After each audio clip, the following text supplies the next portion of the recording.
everybody and welcome on today's video. You find me on an empty table, and that's because I had some thoughts about fusion bonsai and I'd like to share them with you. So let's start. Now, fusion bonsai is something that is in rotation for some time now, and it started with some people taking a piece of dead wood and then adding some living plants on it, tie them down, wait to the fusion to occur, and then you will have a nice tree. Now that's one thing you can do. Piece of wood. Another thing that looked interesting at the time was something I saw, people using a piece of plastic or a tile, drill holes in it, then insert seedlings or young plants, and then they would become strangled by the plastic and form roots above, so you have a nice root formation from every side. Now I then came with the idea of getting these two things together, and here you have a piece of wood, a little carved, and you put it on a fusion plate, like I call them, and then that's how I do most of my fusion trees now. But let's not talk about technique only, let's talk about bonsai. I had a few mails with Mr. Walter Paul, and I asked him what his idea about fusion bonsai was. And he said he visited some gardens where they used these techniques, and that most of the things looked quite atrocious. Now, why is a tree good and why is a tree not good? Well, you have to look at the roots, you have to look at the trunk. These are the basic parts of a good tree. The first branching, and then of course the ramification and the maturity of this tree. But it all starts with good roots and a good trunk. So when you do fusion bonsai, that's your first priority. If you use a quite straight trunk, well, you will end up with a quite straight bonsai, of course. I think most of the people just take a piece of wood and say, yeah, okay, I got myself a piece of wood, now let's get these seedlings and okay. But that's a mistake, because you should put more time in the base of your fusion project. It might take you days to get the nice form you like, but it will take you years anyway to grow the trees for it and to make them fuse. So why not invest your time in something more interesting? So I looked a few trees up on the internet, and I basically looked at the shape of the trees and of the trunks, and yeah, well, this is one I made in foam. Now this can become a nice bonsai, an interesting bonsai, just because it has a good shape of the trunk. So yeah, it took me a few hours to make this, no doubt. The other one is even worse. This is what I came up with. Maybe you will recognize it. I took a famous hawthorn from Mr. Tony Tickle as a model for it, and yeah, it took me, well, I think two whole days to make this. I draw a few lines to have an idea where to put the trunks, so that it would be a achievable project. So that's one thing. But then I thought, well, if you make a fusion project, you will always have to find lots of seedlings or young plants, and every year you will have to find them. So why not try to invent something that is a more sustainable solution? And so I came up with this. As you see, this is just a pot with lots of little Carpinus trees growing in them, and these are all branches from this Carpinus trees. I think there are 5 or 6 little trees. So let's look inside now. So as you can see, in this paper, and yeah, well, I make it more strong with a whole lot of power tape. In this little pot there is a fusion plate, and all the little trees are sticking out of the holes, and the idea is to put the tree, the foam tree, the foam trunk, in this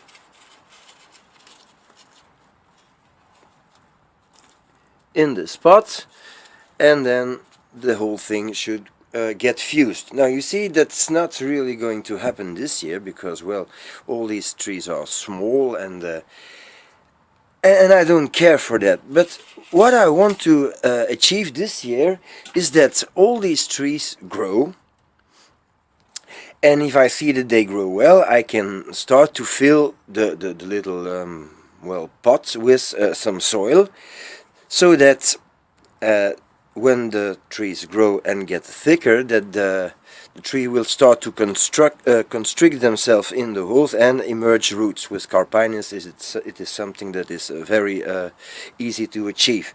Now, when all these trunks within a year or two have roots, I can cut everything off from the bottom, and I still will have all the trees that are growing here. What will happen is that they will emerge new shoots, and I can start a second project, and so on. If one of these little shoots does not make it, probably there will be some of the shoots that have grown this year. I can use them and stick them under and just wait until they make roots. So this looks like a system that allows you to continue growing fusion trees. So the fact that I could use trees over and over and over again seemed a good idea, but I still had a problem with the fusion plate concept, because if you make a fusion plate and then you put paper around it and power tape to make it strong, because it has to last a year or two outside, that's not a good idea. So I thought, why don't I take a shallow plastic pot, just a pot, and then put my tree here, and then mark it and drill the holes directly in the pot. Then I can fix this above ground level and grow the trees under and in the pot. So that's what I'm going to do exactly right now, and for this tree I am going to use a field maples. I like field maples because they are small leaf maples, and they are from the region where I live, so I prefer them above Japanese maples or trident maples. So that's what I'm going to do now. I'm going to prepare this fusion pot. Yeah. So the holes in the pot are drilled now, and I will not glue this into the pot. I just keep this, mark it, and so I'll be sure that this trunk comes in the right pot. And now I'm going to get some little field maples, and I'm going to put the branches through the holes, and maybe use one or two to get, no, this is not good, it's too small. I'm going to use this one, it's much bigger, and this way I will have all the new little branches through the pot. So this is going to take some time. So as you can see, all the holes are filled now with shoots, with branches of all these young plants. And well, there's tons of it. And the only thing I need to do now is put this whole mass of roots in a pot and make sure there are not too much air pockets, and then try to fix this with, say, some bamboo. This is where we are now, so you can see that all the fine branches are sticking through the holes. I just put the foam trunk here to see if it still fits, and I will not need it in the coming year or two maybe. And as you can see, all the trees are now nicely potted up in a big pot.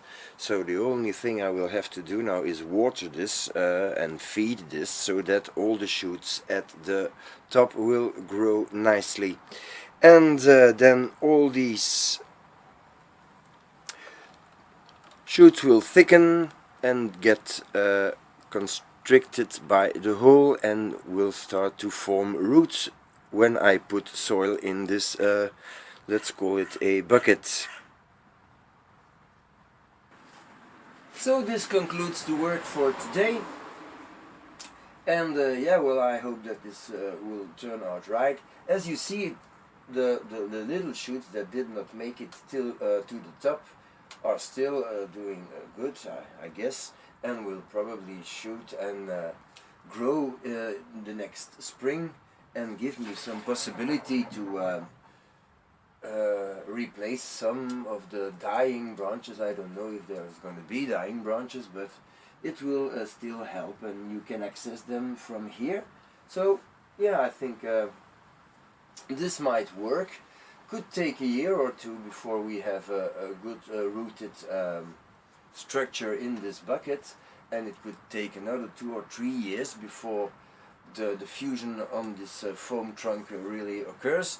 But maybe in 5 to 6 years then we can end with a absolutely amazing trunk that you can only find as a Yamadori or grow and have to wait for 10-20 years. So it will give you the opportunity to have something you would never have.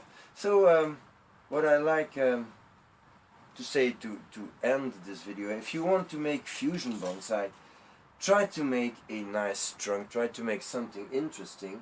I have another project now that I have in my mind, but I will have to make the construction first, and yeah, make the foam trunk and so I can show it. So it can take a few weeks, and it's going to be about how to create the fusion multi-trunk trees. So in the meantime, thank you for watching, and see you next time.